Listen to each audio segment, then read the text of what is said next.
Yo, Pete was good, bro.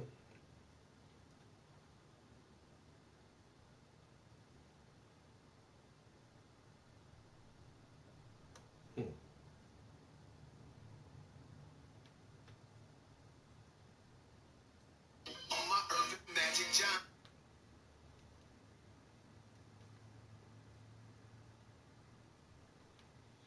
Trying to do some social media shit right quick.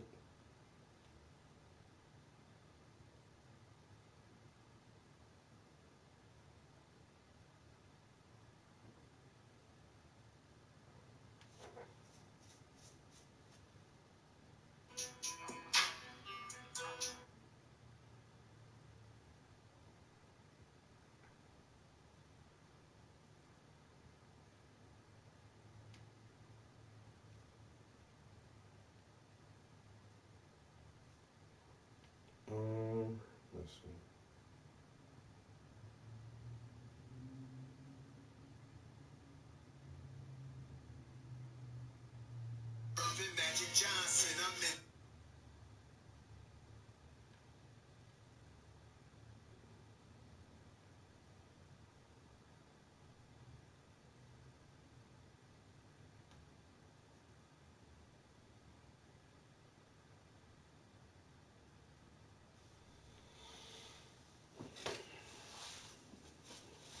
Oh man, since four. Jesus Christ.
All right.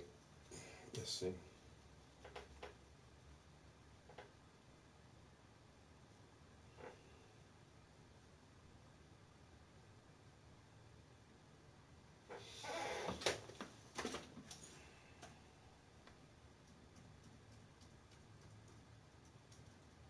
I don't know. For some reason, this laptop has been restarting a lot lately.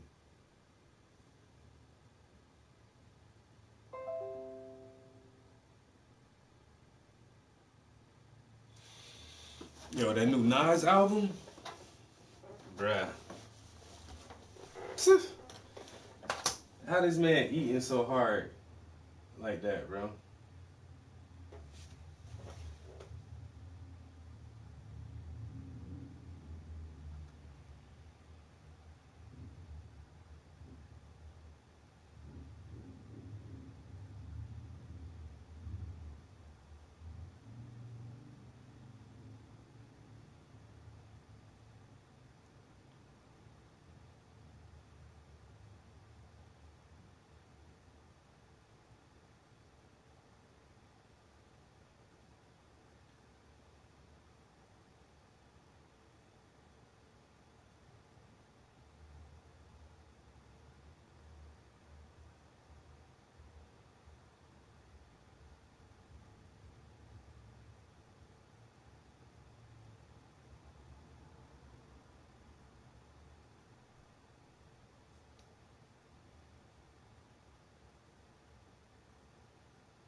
All right.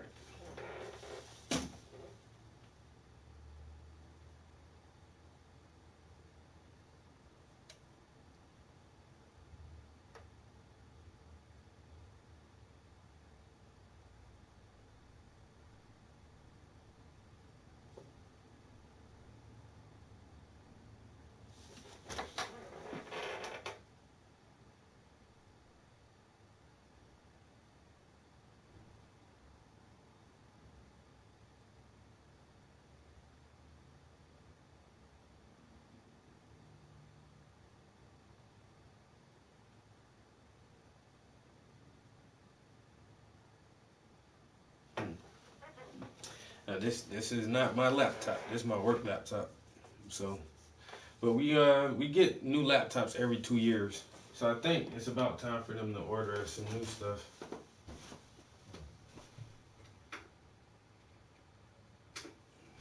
I think like every 2 or 3 years we get new laptops and we just donate. We donate all our old ones, like clean them off and donate them.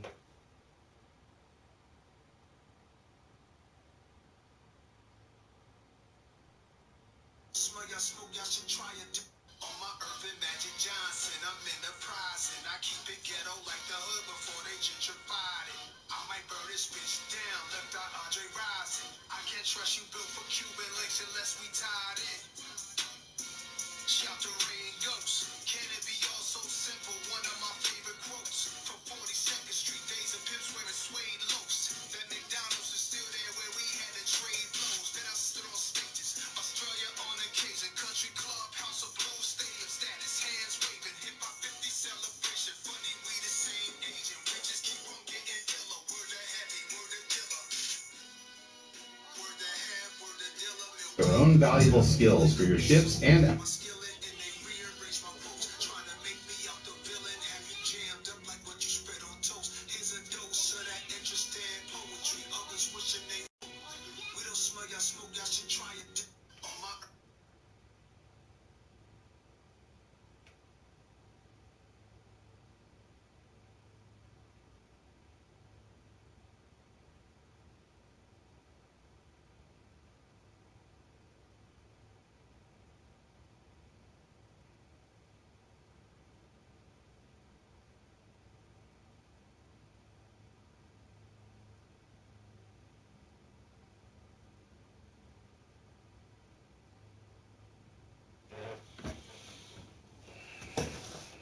What up though?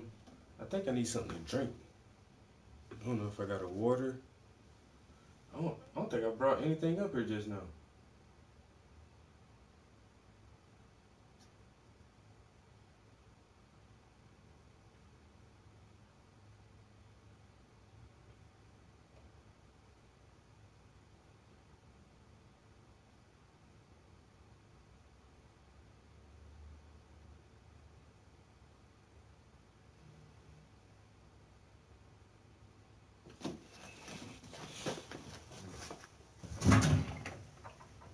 No, motherfucker. I keep telling myself just to bring a case of water up here and just have a case up here, like I normally do. Shit. I got any weed? I don't even got any weed up here. I don't feel like going downstairs though. I'll be damn.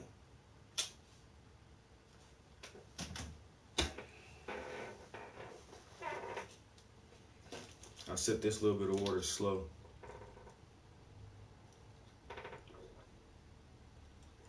He said I got a cold brewski. Now I need some water, man. I was drinking last night, bro. Yo, go on to my social media pages. Either one of them. I just posted a reel on all my social media from last night. On a Sunday night, bro. It was, man, I had a lot of fun, and then I still got up and went to the gym this morning. I really thought about not going to the gym and just getting that extra hour of sleep. But like in the middle of the day, I was already done. I'm kind of done right now. That's why I'm just forgetting shit. I'm moving slow as hell. Like I got home late, and the house was kind of messy, and I did laundry, but I ain't put clothes away. That's why it took so long to start streaming, because I know I ain't gonna want to do that shit before I go to bed. So as soon as I came home, I had to wash dishes and like straighten up the motherfucking kitchen and living room and put all the laundry away. My dressing room was crazy. I had shoes everywhere. I had to just like tidy up a little bit. But now I really do need some water. I've been trying to drink water all day because as I had three I had 3 cups of wine and 3 beers last night. Yo, 3 cups of wine and 3 beers, and I drove home. And I don't normally do that shit, man, because I got some homeboys who passed away in a car crash. 2 of them died in one car crash. And I've been telling myself about drinking and driving and shit, but I don't know, it was just a good time, man. The party was good. Like, everybody out there, it was just, I don't know, it was like a good ass vibe last night. That shit was fun as hell. And, like, a few people just gave me, like, super, super, super compliments, yo. Like, super compliments on my shit, yo. Just made me, like, if I was a white person, I would have been blushing like a motherfucker, yo. I swear. I was talking to this one girl. She was like, she said, I've been following you for a long time. I say, word, that's what's up. She's like, social media. She's like, before social media, like, when you was in Wilkes-Barre on the corner, and I'm trying to think. I was thinking like, I was in Wilkes-Barre on the corner. And like, but she continued, right? She's like, you was on Wilkes-Barre. You was in Wilkes-Barre on the corner at that gallery that was downtown. But I had to think hard. I was like, oh shit, there was a gallery downtown Wilkes-Barre that was kind of close to the corner. I was like, yo, that shit was 2012. She's like, yeah, I've been following your work since then, since I saw it the first time in that gallery. I'm like, where? Yo, that's what's up, yo. That's what's up. She's like, I follow your Instagram and your Facebook, and she's just like, I love your art. I was like, that's fucking crazy.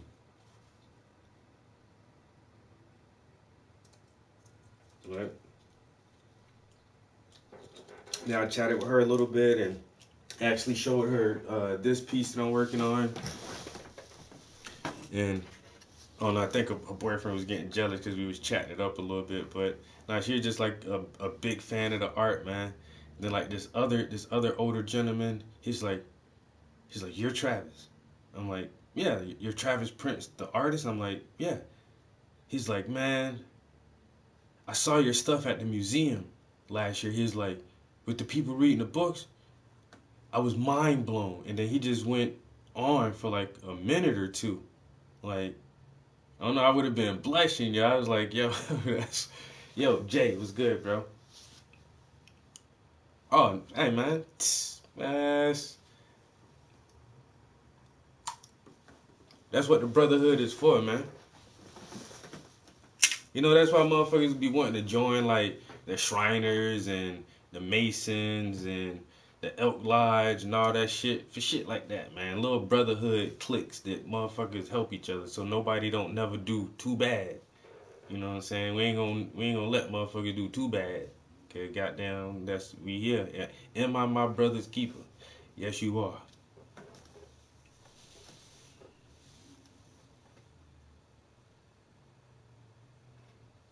Nice. What's the name of the track, yo?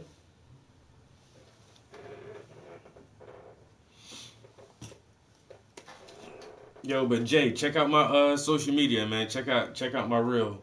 I just posted a reel from last night. There was one video I thought I put in the reel. I had this one video of the DJ going at it, and I didn't put that in there. I might just make another one. Um, that's not gonna be enough water. I ain't even gonna lie to you. I'm thirsty as shit. I gotta go get a water, and then we gotta paint for at least an hour. Get a good strong hour of painting, and then I'm starting his shirt. I'm gonna work on his shirt. I realized I should have did the ground underneath the bench the same time I did the grass up top. I should have did all of that at one time, and I didn't. So now I really gotta do a lot more detailing to the bottom than I do the top. But it's all good. It's just, it is what it is now. But yeah, as soon as I started trying to detail the bottom underneath the bench, I was like, shit, why didn't I start putting some more of these details in that shit earlier? Now it looks kind of weird, but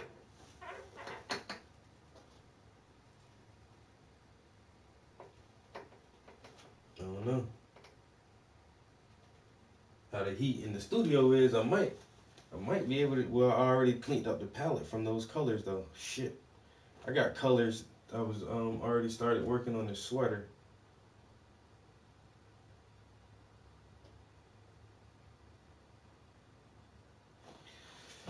I'm about to overthink this shit. I'm just keep on keeping on what I'm doing with the shirt, and I'll get back to the grass and stuff. I'll get that shit later. It'll be alright.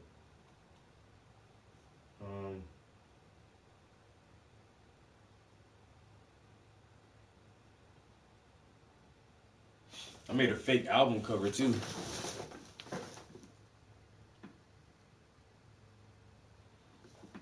It's hard to see. Let's see if I dim it a lot down. But in the photo, there's like a guy standing underneath the spaceship.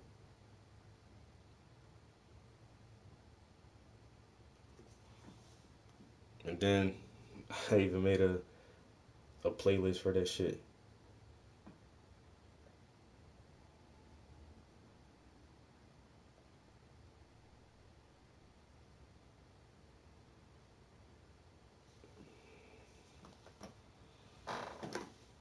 I post that shit on Facebook. Motherfuckers like, bro, you just dropped the album? Where that shit at?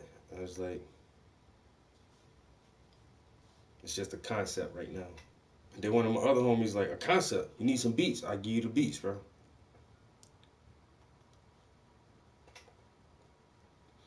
I don't know, man. If I really do reach out to my homie for some beats, and he send me some shit, I might write like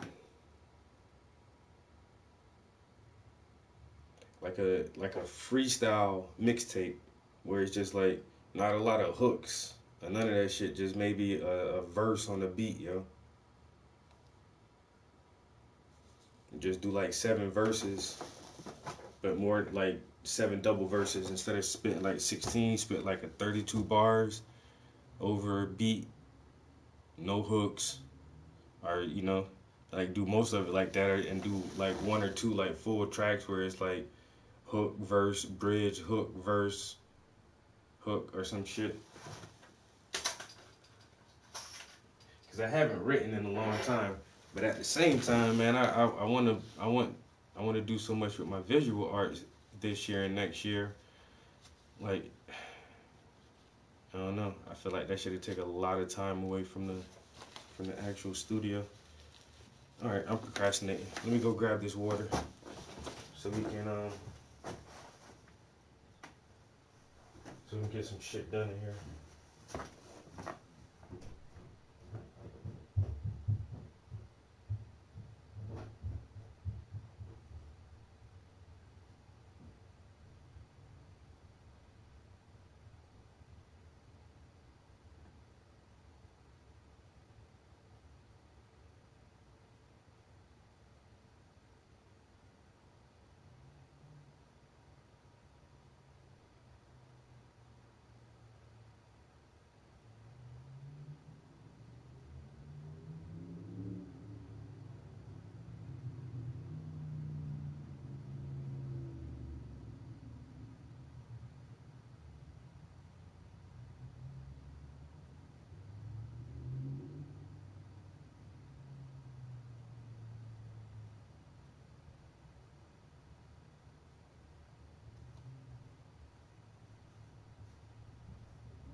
fridge.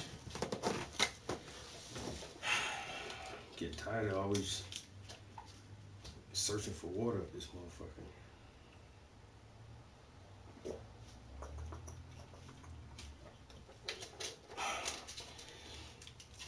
Yeah, buddy.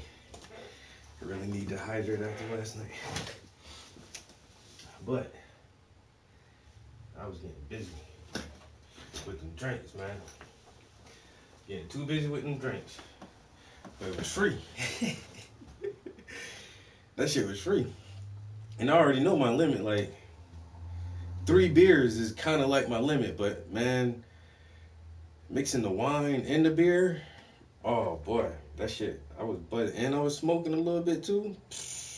Man, look. And then that shit ain't in till 10 o'clock. I was like, I left a little before. I ain't gonna lie. I left like maybe 15 till. Something like that. Because I already knew I was gonna drive home extra slow, bro. It still took me like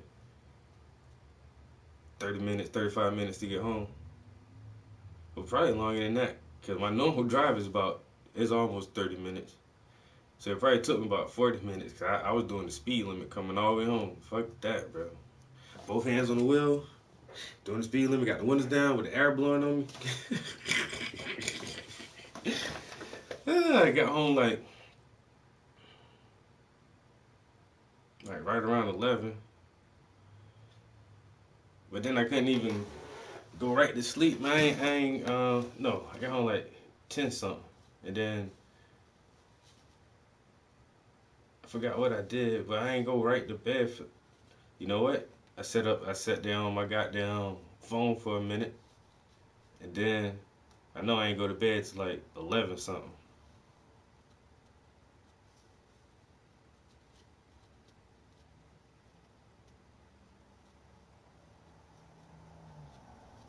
Once you take a tote, you strapped in for the ride, bro. Anytime you can stop drinking and sober up. I don't know what kind of metabolism you got. I just can't sober up.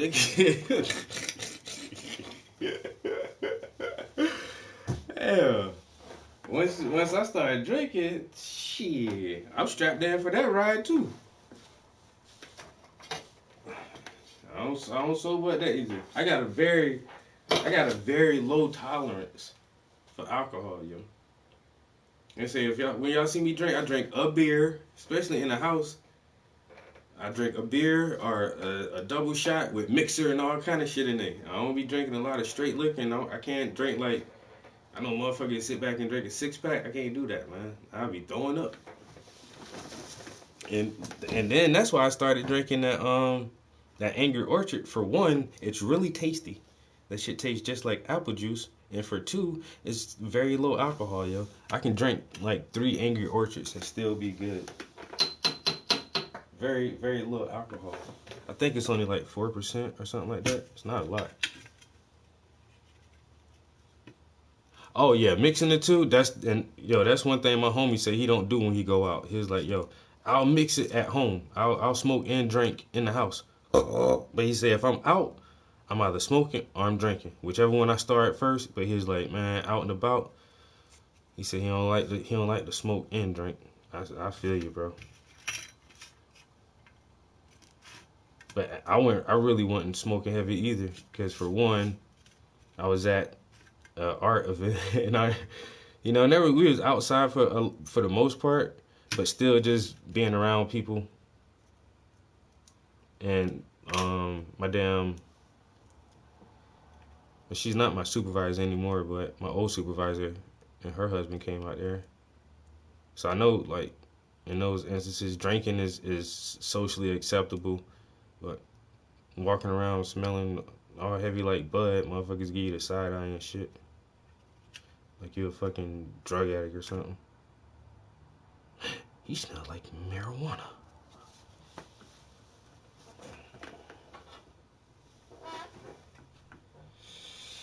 No, medicinal is. So you can get a medical card in PA, and you can smoke all day as long as you got that card, but it ain't recreational yet. But New Jersey is recreational, and Maryland just went recreational. I think like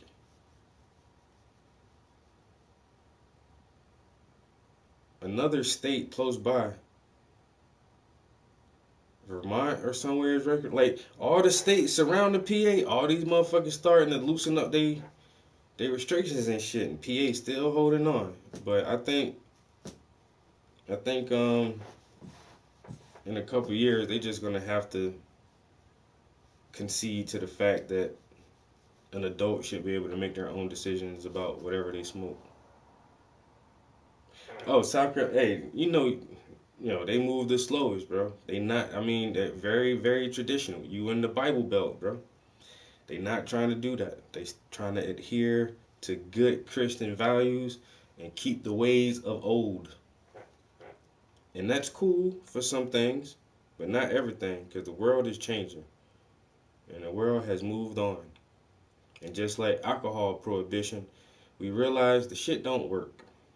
It don't work. A motherfucker gonna do what they want to do. If you can get drugs inside of a prison, you can get drugs in a prison. Then you can't keep drugs off the streets. You just can't. You can't keep it off the streets. So all we need is education and regulation. That's it. Education and regulation, like real education, and then let motherfuckers be adults. It's a health issue.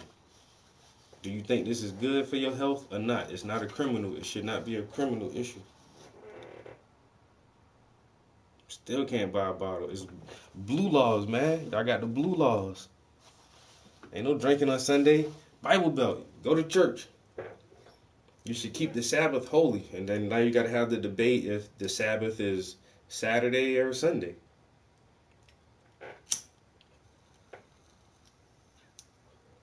Because technically, motherfuckers should be able to drink on Saturdays since it's the last day of the week.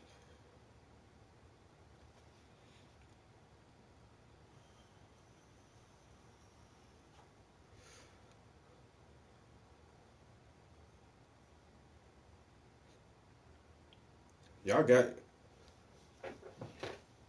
y'all got two motherfuckers.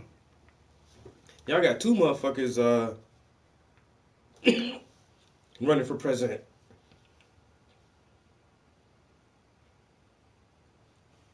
Right?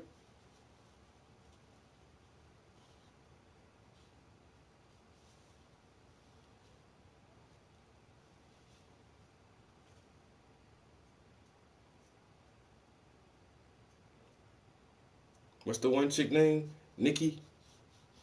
Ain't she running for president? And the black dude, Tim. I'm probably butchering their names, but I know it's like two motherfuckers from South Carolina running for president. Haley.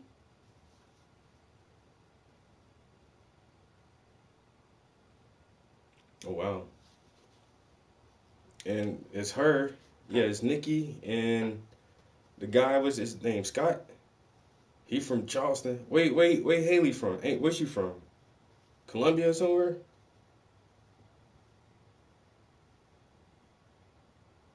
I know black dude from Charleston. I'm like, look at South Carolina trying to run the country. These country motherfuckers trying to run the country. uh, Go ahead, South Carolina. I hope not one of them motherfuckers get that shit. I hope they don't win. Because they hold them deep rooted, old, played out southern traditions and shit.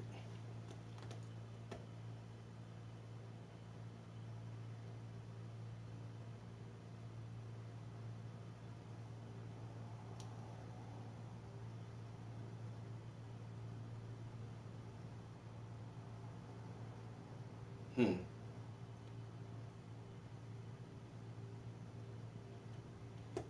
Man, everybody always trying to be a goddamn $10 Indian. That bitch is goddamn 0.02% Native American, man. Just like most people whose family have been here for a while. Motherfuckers just mixed. I'm Native American. Are you really? Are you really though?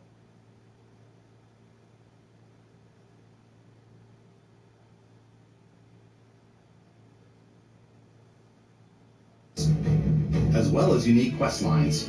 Eventually, some friendships might blossom into romance. I don't know that I've ever really loved anyone except you. And if you're looking for a little extra help on your ship, you can always hire additional crew at spaceports. Got any room on your ship for someone like me? You'll also meet potential crew members out in the world. Still think there might be a spot for me on your ship? I gotta get off this rock. Assign crew to your ship or outposts, and their unique skills will affect how they run. And just like companions, most crew members can lend a hand in the field. Take Bosco, for instance. He's designed around the core basics of a NASA machine. Please avoid getting shot. You might die. I still wanted to give it almost a humanoid personality, so I elongated the limbs. This tends to make him feel more human. I gotta watch that later so I can really pay attention to that. Yo, this Starfield, man. I'm already obsessed with this game. It's not even out yet. And then I'm scared to get it because I already know, man, games like that will consume my life.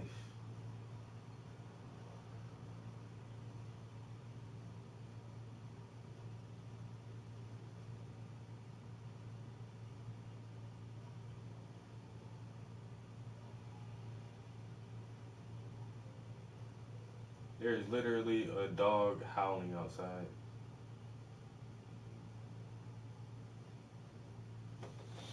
A dog is like literally howling. Could be the food I'm eating, or these toys to get my mind right. Or maybe it's Petco keeping me healthy for less money. Oh, a bird. Better quality pet care for less you than money. Get up to 50% off during our clearance event at Petco. Last time I was on the station was maybe 2014. How does nobody see?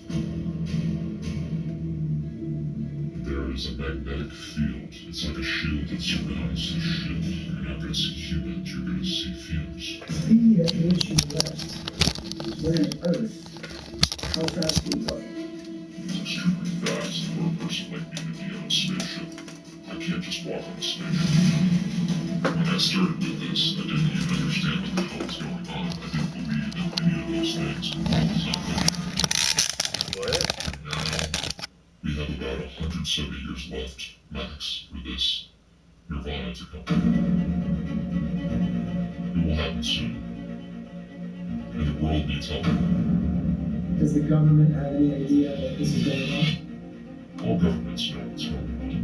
They don't know about the details that I'm talking about, but they know, the important politicians, they know what's going on. Senate Majority Leader Chuck Schumer is pushing for new legislation to investigate the phenomena of UFOs. But why don't they just tell us all the stuff that they're concealing in top secret files? Is this the final revelation or just the latest distraction?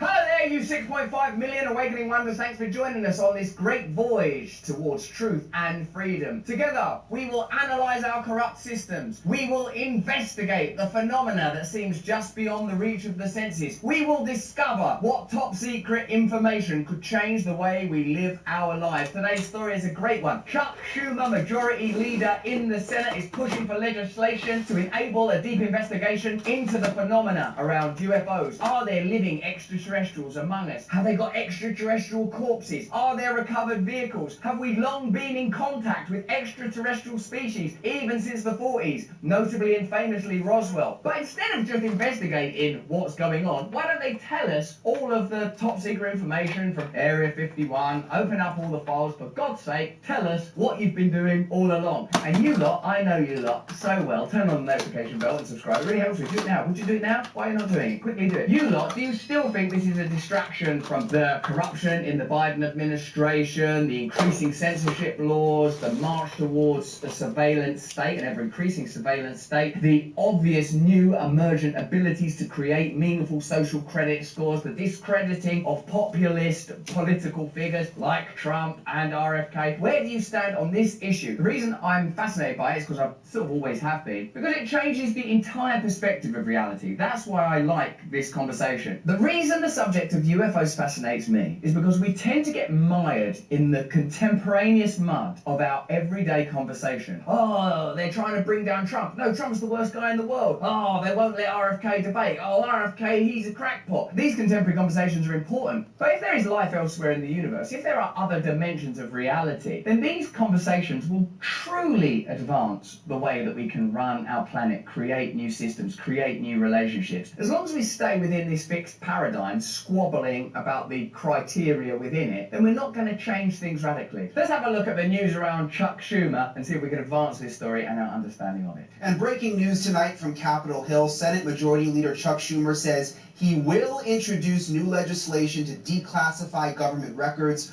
related to UFOs and UAPs. They're always doing stuff like this, aren't they? We are going to finally tell you why we didn't kill JFK. No, we're not going to tell you the Pfizer documentation. We're going to reveal it. Oh, just cross that bit out, cross that bit out. But instead of pushing it through these endless legislative cogs, why don't they just reveal to us the information that they currently have? I feel that actually this is a great example of the change in discourse that we all currently require. Instead of having a parental relationship with the state where they debate whether or not to reveal stuff to us or make investigations in the Senate, why don't they just treat us like we are their paymasters through our tax dollars, tax pounds, tax yen, whatever it is you're paying, and they are administrative bureaucrats? When did it become that they're like sovereigns or parents and we're like children? Just give us the information. That is a big deal, and this just came down within the last couple of minutes, and it comes as things are really starting to take shape for the UFO hearings on Capitol Hill, with House leadership just today confirming that they are tentatively scheduled for the end of this month. The hearings will be happening in just a couple of weeks. If you, like me, have long been fascinated by this subject, this could be one of those moments where stuff you've known for ages, stuff you've discussed for ages, is becoming popularized and is becoming part of the mainstream culture. Let's have a look at this story in more detail. Senate Majority Leader Chuck Schumer, along with a bipartisan group of 5 other senators, introduced extraordinary legislation last week suggesting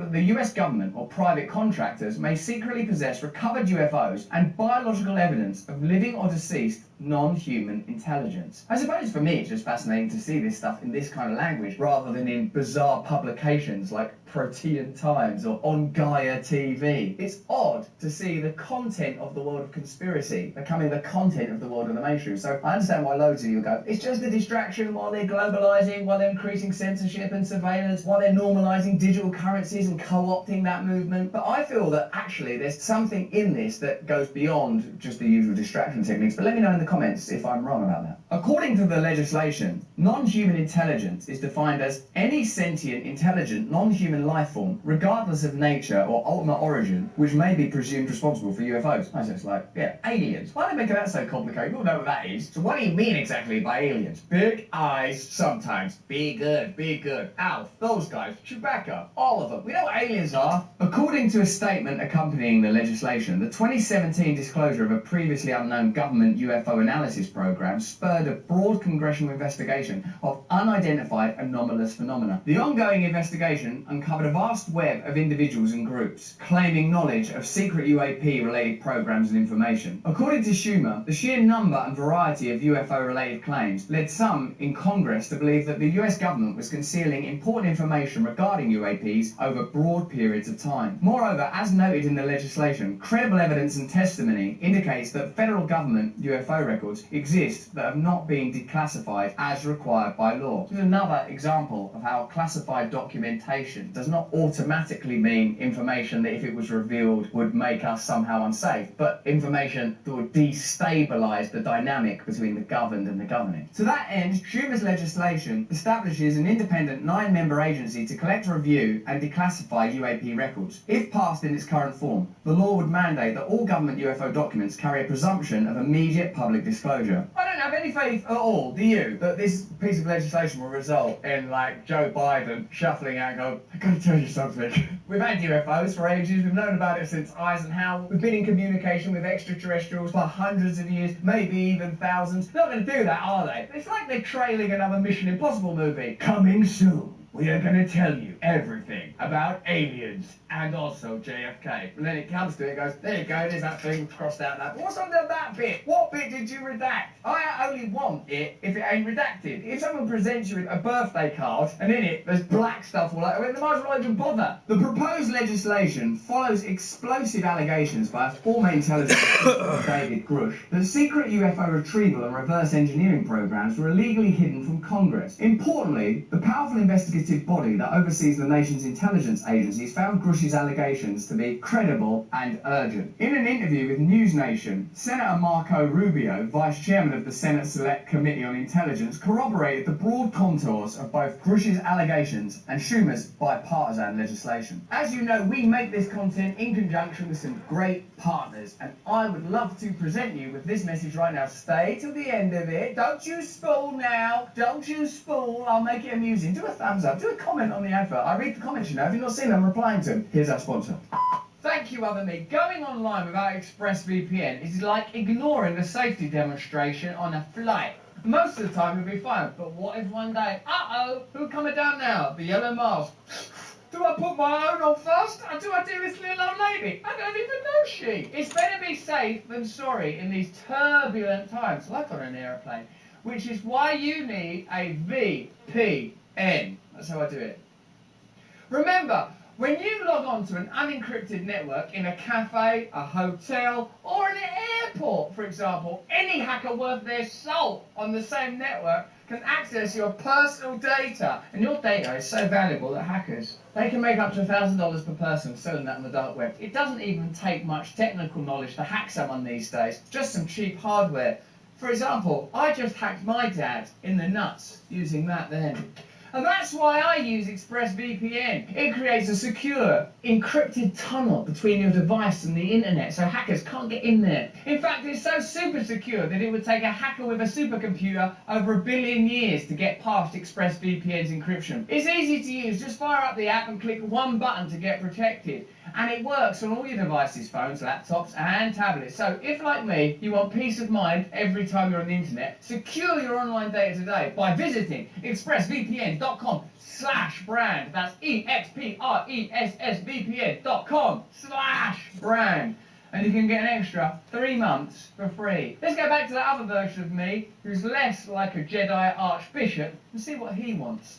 Echoing Rubio's comments and Schumer's statement, Representative Mike Gallagher, who serves on the White House Permanent Select Committee on Intelligence, stated recently that all sorts of UFO whistleblowers are coming out of the woodwork and telling Congress that they've been part of this or that UFO program. Rubio and Gallagher's remarkable comments bolster 2 reports citing multiple military intelligence and private sector officials that defense contractors possess multiple craft of non-human origin. They've already decided, oh my God, there's life from around the universe. It's a miracle. We are all one consciousness that emanated from a glorious explosion in the mind of God. Yes, and we could use that explosion to kill Chinese people. Yes, we could. Let's give that to Lockheed Martin. A provision in the new amendment declares that any and all recovered UFOs and biological evidence of non-human intelligence that may be controlled by private persons or entities shall be transferred to the US government in the interest of public good. Public good's not how they run the country, is it? Like, what kind of mindset have you got that you learn that there are extraterrestrials and UFOs? Could we sell that stuff? If Jesus returned to Earth, what are you going to do? This is good. This is good. The sales of Shroud of Turin tea towels is going to go through the roof. I'm going to be able to sell sandals hand over fist now. Not everything is a marketing opportunity or an opportunity to bolster the defense industry profits. This is a possibility to radically reevaluate our understanding of all reality. But what they do is, how can we fit it into current reality and make money from it? Tennessee Congressman Republican Tim Burchett has claimed that he saw classified UFO footage and expressed apprehensions that humans may not be able to handle handle the technology possessed by extraterrestrial life. Yeah, we can't handle the truth, can we? If you think of it, we're still in wars in Europe, we're still plundering the earth in extraordinary ways, we're still quarrelling about the ways that you might express yourself as an individual human being. It's so absurd and ridiculous, and I suppose for me, that is what's fascinating about this story, that it's an invitation to look at reality differently. What this is, if you ask me, is an ontological invite to say, hey, it seems like we're steering our planet towards the precipice of destruction. Some kind of apocalypse, which I know you'll be pointing out in the comments right now, means revelation. Surely a revelation is at hand. Surely a second coming is at hand. This is what this could be. We can decide whether this is an invitation to look at our relationships between one another, the nations of the world, the communities of the world, the way we run our systems, and run them differently. Or we could say, those spaceships look like they would make very good bombs. Shall we sell them to Ukraine? Oh, no. Let's give them to Ukraine and let Ukraine destroy Russia with them. Then we can take over Russia. Like, how come Tim Burchett is deciding we can't handle it, like Jack Nicholson in A Few Good Men? I want the truth! You can't handle the truth! Oh, you can't handle the truth. We better keep this in government control. I don't want that sort. Nothing more powerful than you, making your thing happen, doing business on your terms, making a difference, and loving what you do every single day. Of relationship with them. I don't believe they're any better than you or me. I genuinely don't. I don't think that Tim Burchett or Marco Rubio or Barack Obama or any of them are any better than you or me when it comes to it. I recognise there are fields of expertise in this world where people understand deep, complex, neurophysical, biological, cosmological, carpentry. Like, there are fields of expertise all over the place. When it comes to politics, though, I don't believe there's this invisible strata, this boundary that can't be crossed. Like, hello, we are the government. That is the very thing that needs to be dissolved, decentralised, broken down. Look at the way they've behaved previously and up to now. Look at the 3 years of the pandemic. Like, look, we'll be in charge. We're going to just lock you in your houses. These are the measures that we're going to take. Almost every single one of the measures that was undertaken was either flawed or downright wrong. Now we're on the precipice of some monumental discovery. I don't want to put this in the hands of the very people that are responsible for almost all of the blunders of the last century. If they're out there, they're out there. And if they have this kind of technology, then they could turn us into a charcoal briquette, Burchett said. Charcoal briquette. Meanwhile, UFO hunter Ross Coulthard claims a giant spaceship too big to move is currently being stored away under a major landmark. Ross Coulthard, you better have proof. People are going to question what I'm about to say. Have you heard Ross Coulthard talk before? Like, imagine having phone sex with Ross Coulthard. Listen, I'm about to say something. It's very sexy. What if some of that shit is so big? Is it though, Ross? It can't be moved. Ross, you're moving my one. How big is big? What's he so sexy about everything, Ross Coulthard? Stop being so sexy. Did you see him when he interviewed David Grush? Listen, I don't like the sound of what you're saying, mate. You're making me tingle down under. Big. So big they built a building over it in a country outside of the United States of America. Why is good glint in his eye? I can only assume this. I'm going to ring him because I know Ross Coulthard now. Is he saying like under the Sydney Opera House? Like, it's got to be a major landmark, hasn't it? And Australia, let's face it, that's the only one they've got. So he's sort of saying, isn't he, that there's a UFO under the Sydney Opera House? I know that sounds preposterous, and I know, oh my God, you can just hear them now, the bleating debunkers. Those bleating debunkers, don't you debunk me. I'll bunk you so hard with what I've got downstairs, so big it can't be moved. My one's big enough to build an opera house on. Let's see this investigated. Let's just see what happens. Let's test these allegations before the Congress. It's very, very easy for people to go, oh, there's no evidence, oh my goodness me, let's just go away and ignore it. Let's test it. Ross Coulthard's certainly very passionate about UFOs and believes that we should have access to all of them. They're big. They're extraordinary big. They're big and they're bloody sexy. Meanwhile, it seems that the United States of America want to continue to control and monetize potential technology. But where do you stand on this issue? Do you believe this could be a potential ontological shift? Do you think this is just another distraction? Do you think in the next 5 years we're going to see major revelations, or do you think they will mire it in bureaucracy and obfuscation? I think we have to see this as a potential catalyst to a new and emergent model of reality that is trying to be born right now. Our old systems of government are dying. Our old systems of media are dying. Our old systems of justice are dying. And that is very scary for establishment figures, for establishment politicians, for globalists that see the future of our world as one enmeshed web of centralized power. That is not the solution to the world's problems. What plainly needs to happen is more diversity, more decentralized power, more democracy, more freedom, right down to the level of the individual and right out to the level of the community. And maybe these extraterrestrial revelations will help us to contextualize our minuscule reality better and show us that we needn't be squabbling among one another about old economic models and even technological miracles, which in the eyes of extraterrestrials are little more advanced than the wheel and the fire. But that's just what I think. Why don't you let me know what you think in the comments below? If you like this video, have a look at either of these. Turn on the notification bell and subscribe. More important than any of that though, if you can, please, stay free.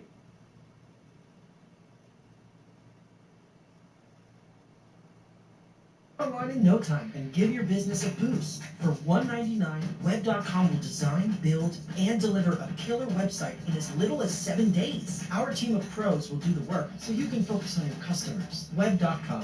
One stop, all done.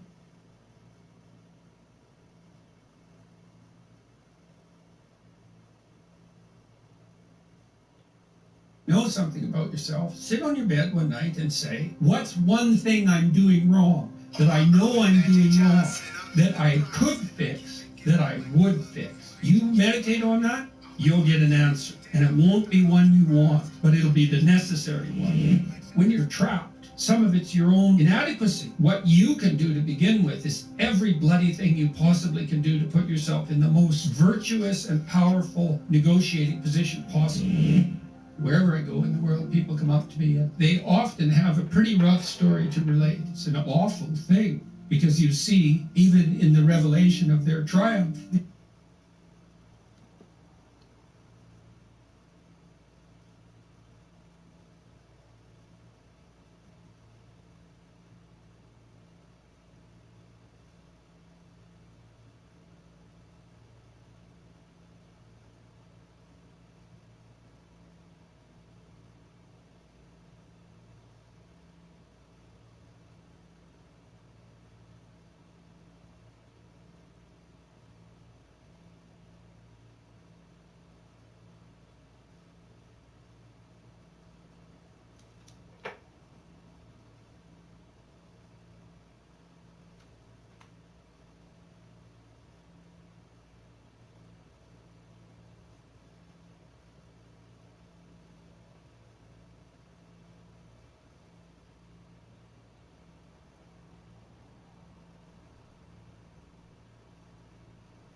Starfield, and boy, have things really changed. In the past year, Bethesda has been steadily ramping up marketing for their next major release, what they are calling the first true Bethesda RPG since Fallout 4. A phrasing that makes a whole lot of sense coming off the back of Fallout 76. While I have heard plenty of good things about how the game's been updated over the years, there's no question the disastrous state of its 2018 release tarnished the studio's reputation for many people. People who either haven't followed along with the game's progress and improvement, or people who just don't care, because the game did release in a poor state, Bethesda oversold, underdelivered, and heavily monetized. Post-launch updates be damned. And you know what? I totally get the sentiment. Although I didn't hate 76 personally, I actually quite liked a lot of the multiplayer elements and the shared world stuff that they were doing. There's still no denying it was a bit of a buggy, glitchy, unfinished mess, and in many ways didn't live up to what people expect from Bethesda. And so to that end, yes, Bethesda does have quite a bit of community goodwill rebuilding to do for a lot of people, and Starfield is their attempt at just that, a return to form, as they are claiming. So in my last video, I spent time addressing some of the early concerns I had about Starfield. Primarily in September 2022, we were at the time supposedly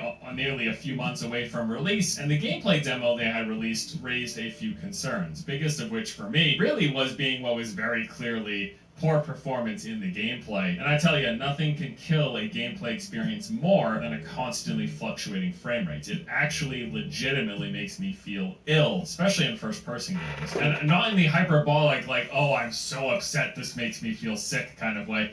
No. In the honest-to-goodness way that I will feel physically sick with first-person games that do not run at a smooth, consistent frame rate. So yes, for me, performance is a serious, legitimate concern, and that first gameplay trailer looked to have some really bad, inconsistent frame rates, so I was worried about that. But performance aside, because, you know, that can get addressed with time, I had some other early concerns, like the less than next-gen feeling visuals on display. A lot of what they were showing felt flat and muddy. The visuals looked to kind of lack a real fidelity that I would hope for from Bethesda's next big game, although this is a trade-off often made for scale and scope. Speaking of scale and scope, the extent of that is new and could be a concern, with Starfield replacing the single, fully realized, entirely handcrafted worlds of a lot of their prior mainline RPGs, replacing that with tons of space, empty space, and mostly barren planets. They've confirmed this, actually. There's over 1,000 planets, many of which won't have a lot going on, which, while may be true to like the reality of what you would expect from space exploration, will that make for the most engaging gameplay experience? And then the last major concern really boiled down to Bethesda's new direction as a studio over these past 9 years, with their output consisting of serial re-releases of Skyrim, an Elder Scrolls phone game, and a live service game in Fallout 76. Across the board, the company has just taken a more modern-day approach to monetization, and that has me a little bit worried if any of that would seep into Starfield. So those were my 4 kind of main points of initial early concerns about the game from what we'd seen and heard at the time. Things that had me going like,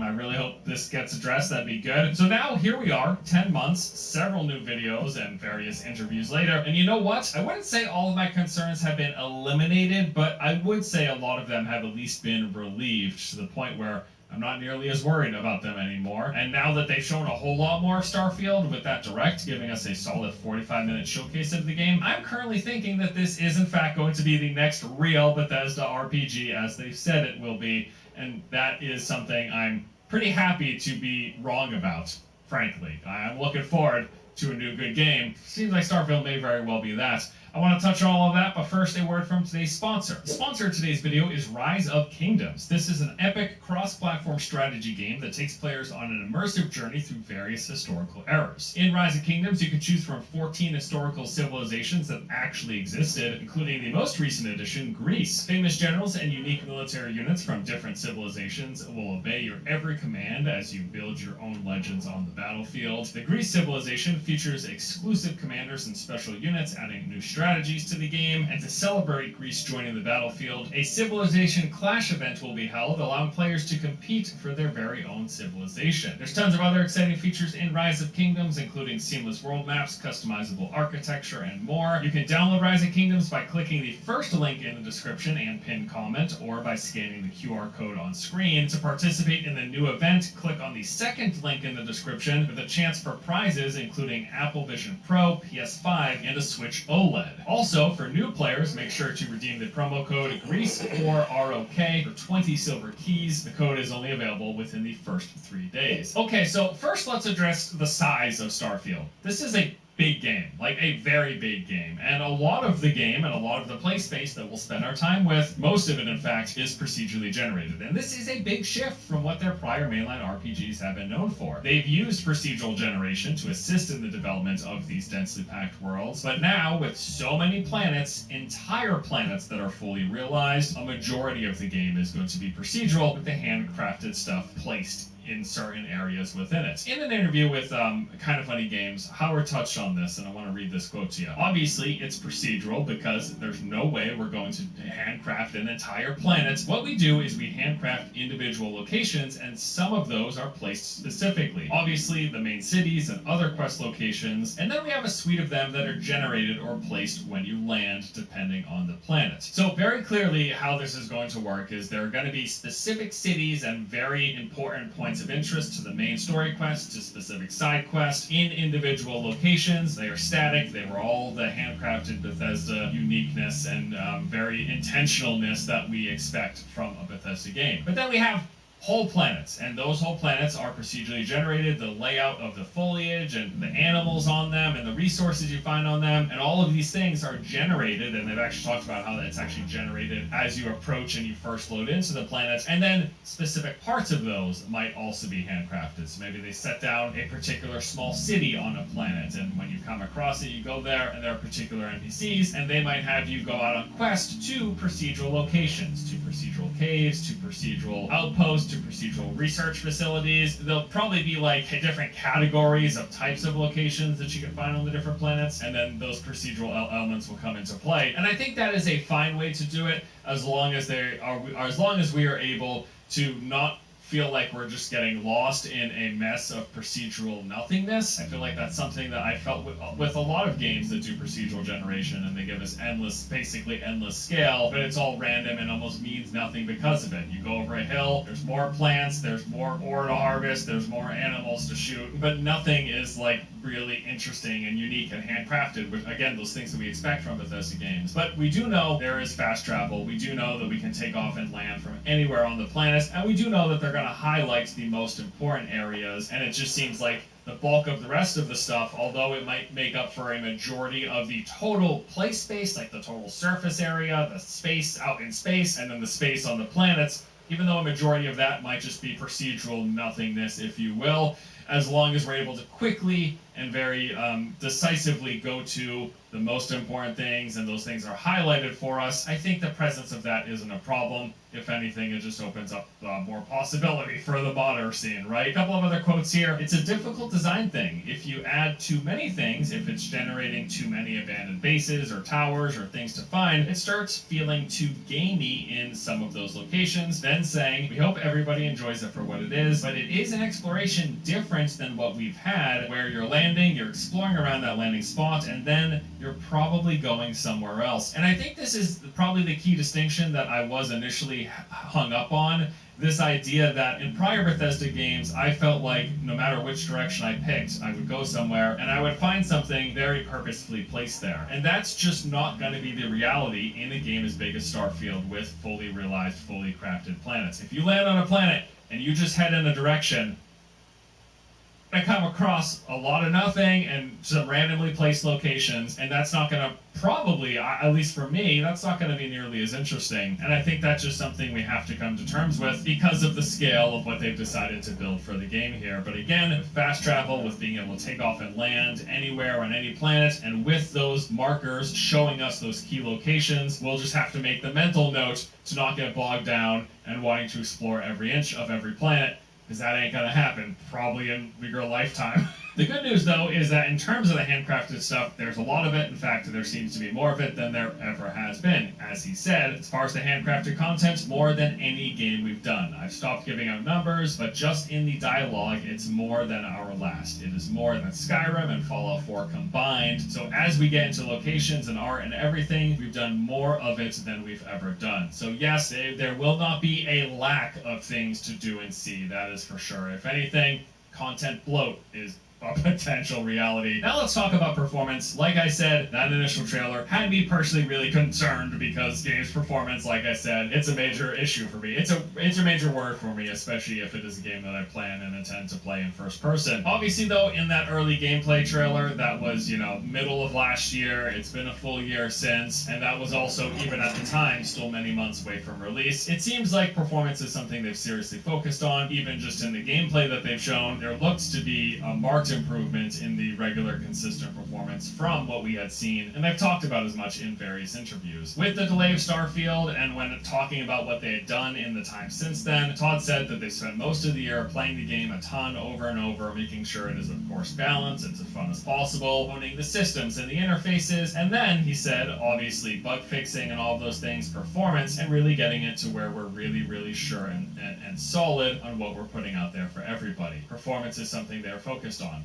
even to the detriment of a high frame rates, because in another interview with IGN, Todd revealed that the game will in fact be locked at 30 frames per second on console, primarily because they want to ensure high fidelity, high resolution, and a consistent frame rate. So while the game can go above 30 FPS on consoles, they want to make sure that it just stays there and isn't dipping down, isn't fluctuating. So not like 50 a lot of the time, then dropping down to 40. Not personally my favorite. I am definitely in preference of giving people more options, giving the consumer more options for how they want to experience the game, although they do clearly have a set thing that they're going for. They want the game to look a certain way, they want the game to run in a certain resolution, so they've opted out of going for what is often offered on consoles as the performance mode. That's just not going to be there. I suppose, at least fortunately for those of us on PC, Looks like we are going to have more options. We won't be capped at 30 frames per second, and again, for me, that makes me quite happy. Although, honestly, I will take a capped frame rate, even if it is lower than I would prefer, than to have a constantly fluctuating frame rate. Performance, it's something they're thinking about. It's something that they have been working on with this delay, and it is something that they are definitely taking seriously. Does that mean that this game is going to launch without performance issues, without bugs and glitches?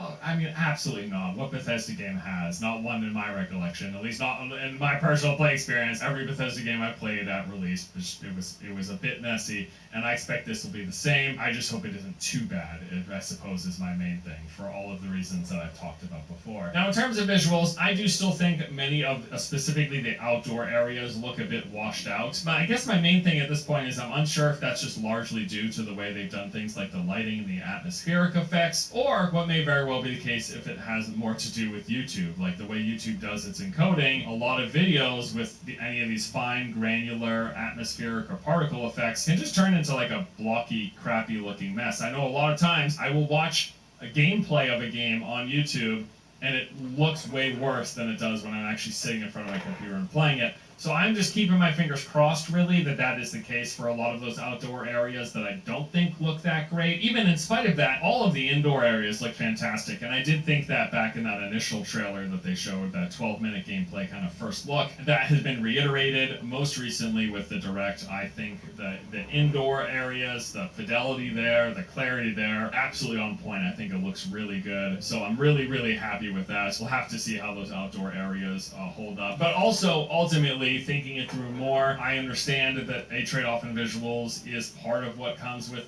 the sort of scale that they're going with, and also graphics just don't make a game at all. I've played plenty of games with what we would consider not good graphics that I've really, really enjoyed, and I think especially for something like a Bethesda game, with the kind of clockwork nature of its universe, with how they handle physics, world, and item interaction, I think if the graphics are just a little bit lower, like, yeah, this doesn't look like a UE5 game, but because it's not. It's a Creation Engine game. They've modified their engine. They've updated their engine. It's clearly better than it was in Skyrim, better than it was in Fallout 4. No, Starfield does not have cutting-edge visuals. I think it's looks better than I had initially thought, though, with the more that I've seen. I think the indoor areas look great, and yes, ultimately, it's not game-breaking for me, because it isn't the most important thing. The gameplay, the experience, the world, that is. And then finally, let's talk about monetization. Like I said, Bethesda has about 10 years of just like re-releasing Skyrim, putting out phone games, putting out the live service game Fallout 76, and pushing more in the direction of that like modern-day monetization, especially with their live service game. Well, as we get closer to release here for Starfield, we've got a clear picture of what their monetization plans will be like. The obvious is here, of course. There is a base box price. You can pay extra money to get extra stuff. So the Standard Edition is going to be available with just the game for $69.99. The pre-order one comes with some bonus stuff, and then there's a bunch of bonus stuff for the edition above that. The Premium Edition, they're selling those 5 days early access. I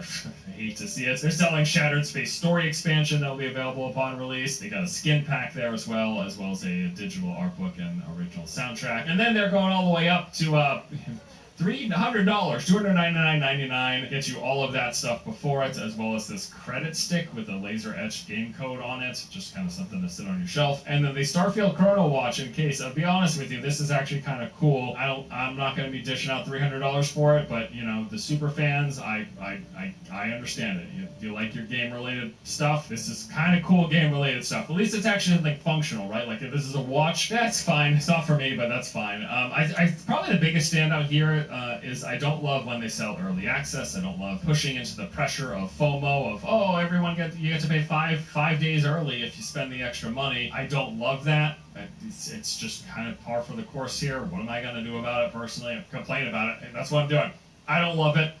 It's here, though. So, and I mean, it shouldn't come as much of a surprise, but yes, they already have expansions in the works. If you buy that premium edition, you get basically, you're pre-ordering the story expansion. Before you've even played the game, you can pre-order the story expansion. I mean, I know they bundled it all up, but I just find it kind of funny. It is worth noting, there was kind of a bit of discussion around the fact that according to the game's rating, when it was officially rated, it was stated that the game would have in-game purchases. Now, it's important to keep in mind, this, yes, of course, could refer to microtransactions and a cash shop and things like that, but it also could certainly very likely be referring to the Creation Club content that they're likely to have, and or any DLC expansions, which we already know that there's a story expansion in the works, so it could also very well be referring to that. Now, according to Todd, probably unsurprisingly, they do plan to support this game post-release. It's not a live service game, but they're going to be releasing new content for sale. I mean, I'll be perfectly honest with you, I'm just happy we're not dealing with another live service game. And I know I like live service games. I cover a lot of live service games. I cover MMOs. I cover the shared world games. I cover a lot of these games that have the season pass, that have the in-game cash shop. It's because I love the structure of those games and the multiplayer nature and the regular updates of those games, but I don't love the monetization. Even though I understand that is part of what keeps those engines churning. I get that's why we are where we are with how that monetization is done, even if a lot of companies maybe probably push it a little further than they need in the name of profits, because that's what they're here for. They're here to make profits, so they'll do what they can until they piss off their player base, even in spite of pissing off their player base. It doesn't matter. If they're making money and we're still buying the games, they don't really give a crap. But yes, as much as I do play and enjoy those games, I enjoy them in spite of how that monetization is done, especially when it's aggressively pushed in your face and you're constantly seeing the shop and you're constantly asked to buy these upgrades and you're constantly reminded of the new purchases. I enjoy those games in spite of those elements. I am just so happy to be getting games that aren't going to be full of that crap. The games that are just games, like I talked about in another video, I like a game that feels like it's just a game. And as the time goes on, I get more and more the sense, besides the monetization, that Starfield is going to be a game that just feels like a damn game. It doesn't feel like a service. It doesn't feel like something trying to reach its hand through the screen into my pocket and pull some cash back towards the publisher, right? And that's probably the thing I want to wrap up with here the most, talking about those concerns that I've had and how a lot of it has been alleviated, although not completely eliminated. I'm just happy that as we've seen more Starfield and as they've released more videos, I think specifically that Starfield Direct, it showcased so many awesome features and systems, and just what they've shown in the game have left me pretty pumped to jump in and play. I think the combat's looking really good. We got a lot of weapon customization, different things you can change. You got the different melee options. Combat, they've said, is more dynamic, and they've updated the animation system. It's all more fluid, and I would agree with that quote. I think it looks to be very much so that. So they've also got cool elements, like with the gravity on different planets affecting the actual combat, affecting like the ballistics. Like in zero-G combats, firing a ballistic weapon will physically push you backwards, but energy weapons won't. I think there's a lot of different cool elements that play with combat, that in conjunction with the skill system and the customization that could come through that and how you can tailor your character. This all looks pretty cool. I don't think I've seen a lot, or at least I haven't in my research seen a lot, but I hope they do something with the gear and stuff you can find, weapons with like different abilities. Speaking of which, part of that showcase, we saw it look like space magic. Yo, go all in on that. It's just like, give me all the space magic. That would be super dope. Space flight's in the game, so that's cool. We got the outpost and customization that comes through that. There's the companion system. There's the ship customization. It's just crazy. Like, you can make, what is this, like Megatron or something? I don't know, Transformers, but the stuff that you can make in this game, look like it's just really, really cool. I think there's a lot of cool things about this game, and as we've seen and learned more, I am just that much more excited. And I'll wrap up by saying I think there's a very good chance we're going to have performance issues and we're going to have bugs. That may still very well be a serious concern when it comes to release, because that is just part and parcel, it seems, with a lot of these Bethesda mainline games. But the other concerns I had ultimately have either been addressed or, upon second thought, I think just don't matter, because it seems like this is going to be a good game. And that is really what it boils down to. We are still at this point now. I said this like, whatever, it doesn't matter when I said it. It seemed for the longest time like, oh man, nobody makes games like Bethesda. Like, they still have this unique hold on this particular type of experience. I'm not saying there aren't other open world games, because there are plenty of other open world games. I'm not saying there aren't large games, there are plenty of those, but the way Bethesda makes these games and the type of worlds they craft and the interactivity and the immersiveness of it all, they are still in a league of their own when it comes to this particular type of open world RPG. Exactly, and like that's why I gotta play it. That is going to continue here with Starfield, and I think that is what has left me so excited and so happy to be wrong about my early concerns, or at least to no longer be worried about my early concerns. So with that, yes, I am happy to say I was wrong about Starfield, and I think that's pretty great, because that will mean that there's going to be a good game to play. Hopefully that means there's going to be a good game to play. Looking forward to it. We are not too far away from release, and this will definitely be one of the games of 2023. Hopefully it'll be one of my favorite games of 2023. We'll see. But that's it for today. Thank you for watching. Hope you enjoyed the vid. I'll see you later. Man, I gotta play Starfield, bro. Damn, I gotta find another way to get an Xbox. I've been waiting since the very first day of this closed beta to finally get to this point and try the Electric Odyssey playlist, which is going to give us access and be able to race and drive with some of the coolest cars that I've seen in this beta so far. In order for us to begin this playlist, we've got to buy an electric vehicle. The Taycan Turbo S. I'm actually going to go with the red. I feel like we don't have any red cars. So we're going to go with the red. And definitely with that. Alright, here we go. Damn, that's a lot of money, dude. Alright, this is perfect. We got a tunnel coming up. Listen to this. Let's go inside. Wow. This is nasty. Sheesh.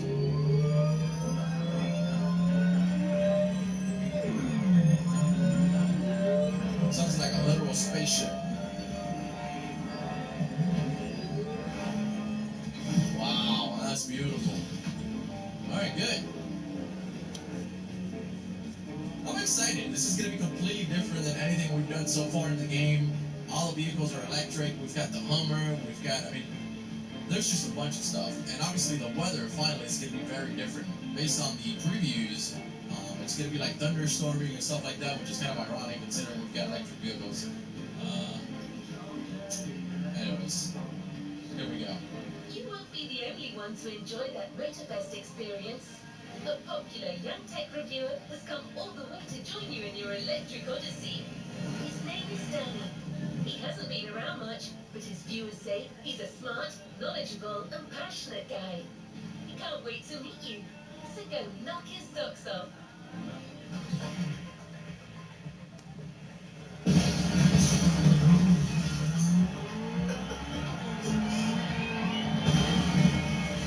think I've already mentioned it, but I'm never going to stop doing that. Okay, here we go.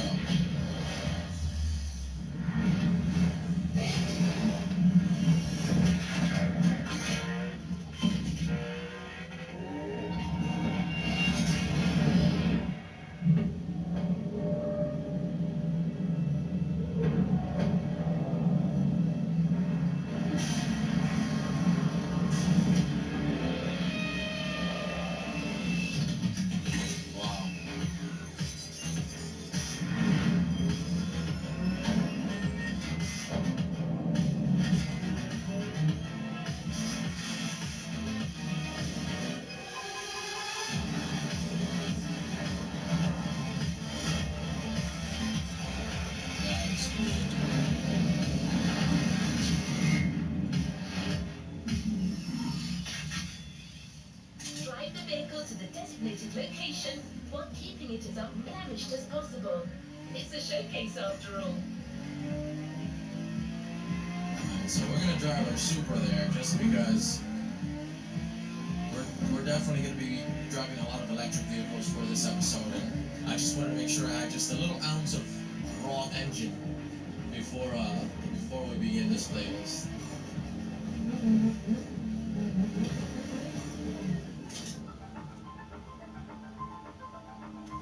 Why not just use ours, you know?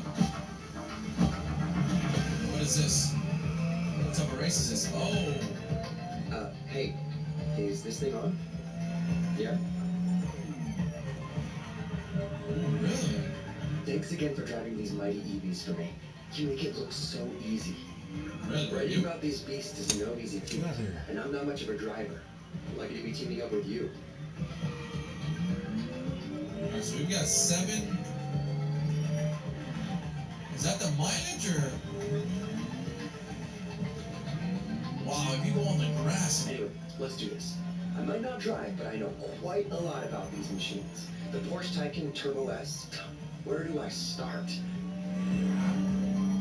Wow, this is so freaking nice. First 100% electric vehicle made by the Stuttgart manufacturer.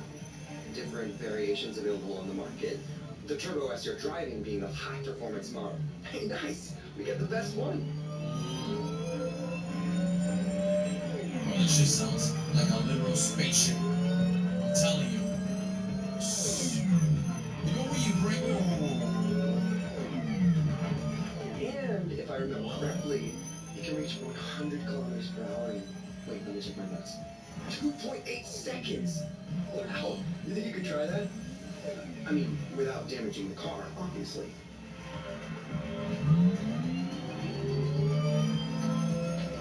Listen, I don't know if you guys have ever been inside an electric vehicle and driven it. The Tesla Model X that we have, you floor that shit, and I think there's actually more G-force in that than there is on a roller coaster. I mean, it's something crazy. You feel it in your soul. It is insane how fast these vehicles pick up. Oh no! I crashed it. Are we okay? I think we should be good as long as we get there without that health bar being completely depleted. Oh man, that looks bad. Ooh, that's a little scratched up. This guy's gonna be upset. Oh! No. This that gets crazier. I'm sure it's fine. Again, throughout the entire beta, this game has been not too serious about its competitiveness, if that makes any sense. You miss a checkpoint by like an inch, it doesn't penalize you for it. I'm sure if you just, arrive with a couple of scratches, we'll be okay. But I don't want to take any chances. Because this is actually a pretty long distance. It's a scary car to drive, dude, because it just picks up so quickly.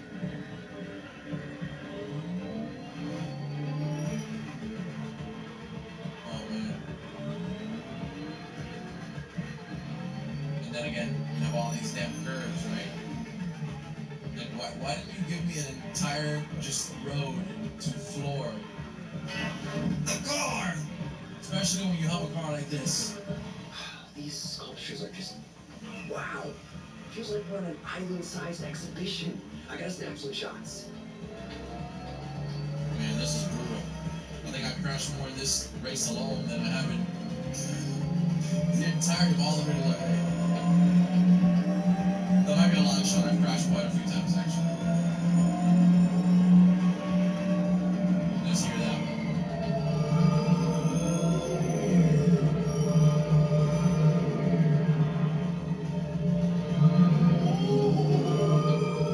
Dude, that thing sounds so gnarly.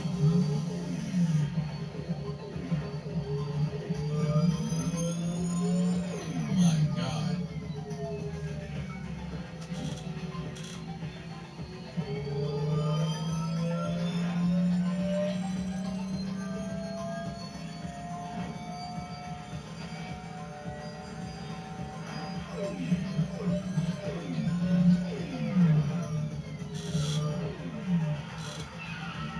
That's a big left there.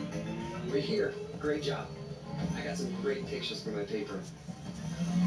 Oh, so you actually have nitrous, but you don't see any flame. Because it's electric, right? Is that even possible? That car's fucked up, dude. I completely fucked that car up.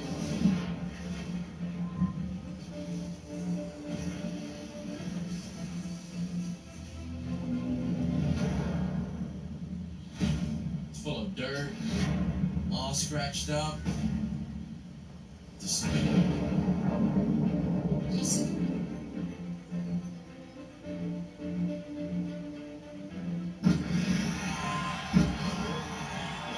We're alright. Look at that. Did we just unlock the Mini Cooper finally? Alright. Sweet. Amazing job, driver. For these cars. You really showcased this car's potential. Now the race really begins. Alright, here it goes. The first official race. Think car. Reach top 3.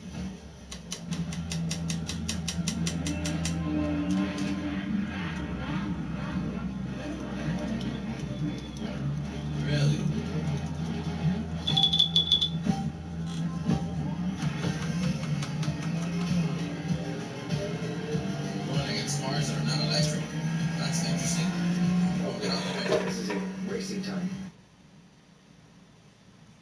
about to get up out of here. I'm hungry. And I might take my ass to bed early tonight. I ain't even gonna lie. Jeez. I need to, I might take the laptop and tablet downstairs. I probably want to play on Midjourney a little bit tonight. See if I can get some images made up.